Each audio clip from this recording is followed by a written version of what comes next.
Hello, monstruosidades e monstruosidados, esmagadores de humanos e inimigos da engenharia. Eu sou Otávio Gá, esse é o canal Super 8 e no episódio de hoje a gente vai ter muita aberração, muita bizarrice, muita tosqueira, tudo em dose extra cavala, porque o tema de hoje é...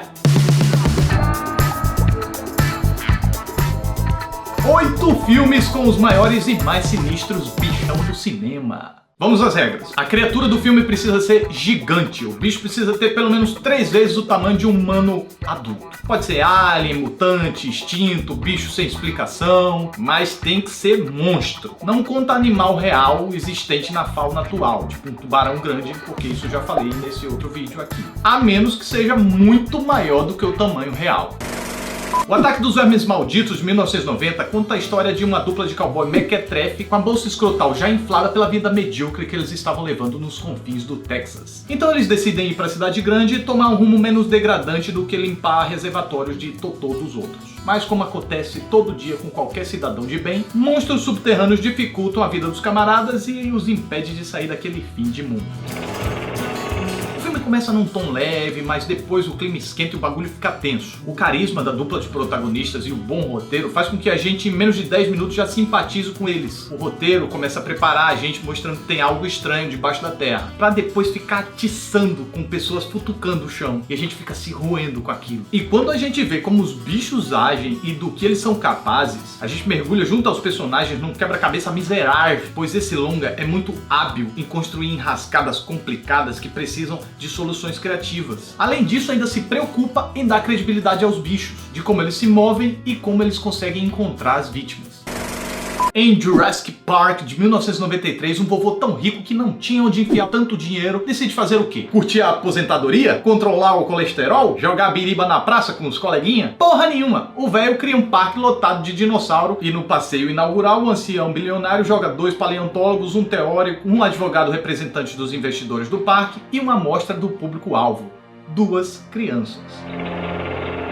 Tem uma construção narrativa de dar inveja, desde a preparação até o clímax, cheio de momentos tensos, mas ainda assim acessíveis para toda a família. Quando eu vi pela primeira vez eu tinha 10 anos e fiquei estupefato. Pudera, pela primeira vez no cinema a gente via dinossauros críveis e de forma cientificamente coerente. Jurassic Park é um espetáculo visual e sonoro que cumpre as emoções que um parque do gênero prometeria. Os efeitos visuais misturam com perfeição um animatronic com um CGI pioneiro. São efeitos tão bons, mas tão bons, que batem de frente com as coisas produzidas hoje em dia. A trilha sabe exatamente onde entrar e onde se calar, deixando que os ótimos efeitos sonoros falem por si. E o que completa o triunfo do filme são seus personagens perfeitos em suas respectivas funções. Nosso próximo bichão foi nascido em 1954 pelos japoneses ainda traumatizados pelos ataques nucleares. Gojira, ou Godzilla, é o nome da fera. Mas como o propósito desse vídeo é recomendar filmes divertidos para a maior parte do público, eu não vou falar da versão de 1954, que tem mais um valor histórico, mas tem uma trama bem fuleira e os efeitos bem datados. Também não vou falar dos quase 30 filmes japoneses, nem a versão jacarezão americana de 1998. Aqui eu falarei do mais fiel e mais bem feito Godzilla que o dinheiro pôde comprar, o remake estadunidense de 2014, no qual o monstrengo é o grande astro do filme e salva o dia, enquanto os humanos chatos ficam querendo chamar a atenção. O filme tem semelhanças com o original de 1954, que são claras homenagens, e até parece que vai ter personagens legais, mas logo a trama cai no colo de gente... O militar que tá sempre no lugar errado na hora errada, a esposa dele que tá lá, e o cientista que samba perdido de um lado para o outro com um olhar de espanto. A principal função dele no filme é traduzir o que os monstros estão fazendo ou pretendendo fazer. Tinha ninguém melhor pra gente acompanhar não? Até tinha, mas o filme matou essas pessoas cedo demais. Mas se você tá falando tão mal, por que esse filme tá na lista? Porque são 2 filmes em um, o dos humanos chatos e o dos monstros. São eles que conduzem a história e são vandárdicos. Os Muto e o gigantossáurico Godzilla. Na primeira aparição a gente vê ele dos pés à cabeça e o rapaz impressiona, cara. Rapaz é um Godzilla. É. E agora, robôs gigantes contra monstros gigantes. Isso é Pacific Rim, de 2013. Aqui no Brasil recebeu o título de Círculo de Fogo, mas eu me nego a usar esse título. Depois que um toba se rasga no meio do Pacífico, um portal entre duas dimensões se abre e kaijus, como os monstrenhos são chamados, começam a emanar de lá e atacar a cidade toda. Pra dar um suave cacete nos monstros, os humanos criam Jaggers. Não cantor, tá? Não, mas nem Jeg. Jeg gigantes. Não, são robôs gigantes controlados por uma conexão neural confusa pra dedéu. Maneiro define esse filme. Os efeitos visuais e sonoros são de cair o queixo. Tem falhas o filme? Tem. A necessidade da conexão neural não fica muito clara. Também não é muito compreensível porque eles não constroem Jaggers maiores do que os kaijus. Na verdade, não faz sentido construir robô pra bater no mano a mano, em vez de construir armas, canhões, pistolas gigantes. Tava lá. Se não fosse isso, não ia ter filme. E as cenas de ação, vou te dizer, são espetáculo. Os planos se estendem e dá pra apreciar cada coisinha acontecendo. Não fica aquele corta que parece propaganda das facajins. As criaturas e os robôs têm um ótimo design. E o filme ainda tem o Idris Elba, que eu não encontro outra palavra pra descrever a não ser foda. Esse é o filme que Transformers teria sido se Michael Bay fosse bom diretor como Guillermo del Toro. E agora a Coreia do Sul mostrando o que sabe fazer e muito bem cinema fantástico. O Hospedeiro, de 2006. Cientistas fazem uma caquinha no laboratório e acabam criando uma criatura mais feia do que filhote de cruz-credo com besta fera. Meio peixe, meio réptil, meio bosta. Então, o bicho ataca.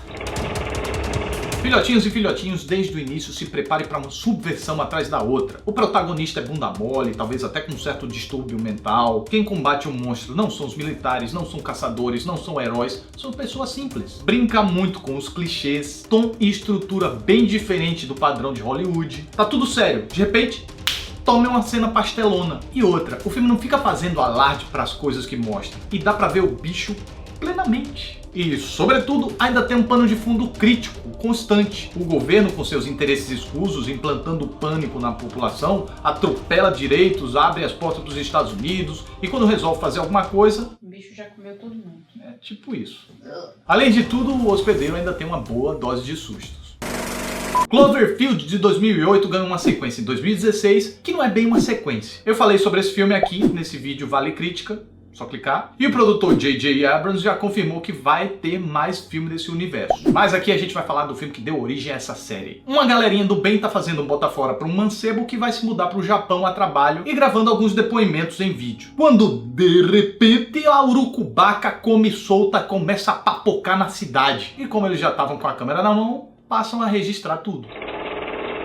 Se a onda de found footage começou por falta de grana, agora já acontece mais por razões de estilo e temática. Isso tá claro aqui, já que os efeitos e o design das criaturas são muito bem realizados. Cloverfield Monstro, ou subtítulo besta, começa de uma forma trivial e a gente simpatiza tanto com os personagens que até esquece que era um filme de monstro. E como tudo é mostrado que nem cocôzinho de cabra, aos pouquinhos, dá uma sensação de realidade que ainda faz referência aos atentados de 11 de setembro. A gravação constante, apesar de não ser muito bem justificada, rende cenas sufocantes pela falta dos cortes. E os recursos da câmera ainda são usados em prol da tensão. Um probleminha é a motivação meio forçada dos personagens para cruzar a cidade em meio àquele caos da bichoca. Mesmo assim, o roteiro é eficaz e consegue manter a gente bem presinho na cadeira.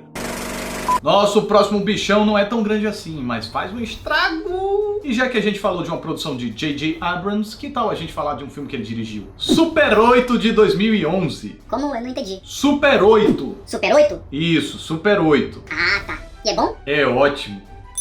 Bom, uma molecada marota tá fazendo um filme amador com uma câmera Super 8 e presencia um acidente estrogonoficamente catastrófico. A partir desse evento, coisas estranhas começam a acontecer na cidade, pessoas começam a sumir e o exército toma conta da cidade sem dizer o motivo. Sem saber o que se passa direito, a pivetada só quer concluir o filme. Em quê? Em Super 8. Super 8 é uma grande homenagem de J.J. Abrams ao seu mestre Steven Spielberg. Tem aquela atmosfera de ET e contatos imediatos do terceiro grau, a relação paterna tão abordada nos filmes de Spielberg, e até o monstro vai aparecendo aos poucos, como em Tubarão. Só não curti muito porque quando o monstro finalmente aparece, ele fica meio escondido nas sombras ou até por movimentos bruscos demais. A gurizada que guia o enredo é excepcional, cada um com uma personalidade que soma ao grupo. Mas não pense que é um filme pra criança não, ele é até violento quando precisa. O monstro não é tão bonzinho assim, mas Será que a gente é diferente? O maior problema do filme é que algumas coisas se resolvem muito magicamente. Mas isso não estraga a experiência, eu tô só sendo chato mesmo. E por último, um que não é tão monstruoso por não ser uma criatura muito bizarra, mas sim pelo seu tamanho descomunal. King fucking Kong, que apareceu pela primeira vez em 1933. E te falar, é antigo, mas até que é um filme envolvente e divertido, rapaz. A história é boa e o stop motion tem seu charme. Mas essa história é tão fabulosa que merecia um remake feito com carinho e com a tecnologia atual. E foi o que Peter Jackson fez em 2005. No enredo, um cineasta picareta tem uma ideia controversa. Vou filmar uma ilha desconhecida no centro da PQP. Escala uma atriz ferrada, pega sua equipe e se manda um oceano adentro. Chegando lá, olhazinha bandida. E pra piorar, ainda tem um gorilão que se apaixona pela atriz. Resultado? Esse filme é uma viagem absurdamente fantástica. Assista com tempo e disposição para enfrentar as 3 horas de duração. A reconstituição de época, os cenários, os figurinos, a fotografia com um toque lúdico são perfeitos. O roteiro segue bastante os passos do original de 1933. Inclusive repete até algumas falas. Mas não se contenta com isso e acrescenta detalhes que enriquecem a trama e deixa a viagem ainda mais fantástica e divertida. E a gente começa o filme num clima leve, de aventura, com brincadeira, com piadinha. De repente, toma um soco no estômago. O pessoal come o pão que o diabo amassou naquela ilha que é quase tão perigosa quanto andar com o celular na mão no centro do Rio de Janeiro. Tem muita mentirada pra caboches. Mas pessoal, é um filme de um gorilão gigante que se apaixona por uma loura. E outra, se você implicar por isso, você vai perder o engavetamento de brontossauro, um monte de criatura bizarra, o King Kong lutando contra 3 tiranossauros rexes. Você só precisa ativar um pouquinho a sua suspensão da descrença e vai poder desfrutar esse tanto de cena memorável.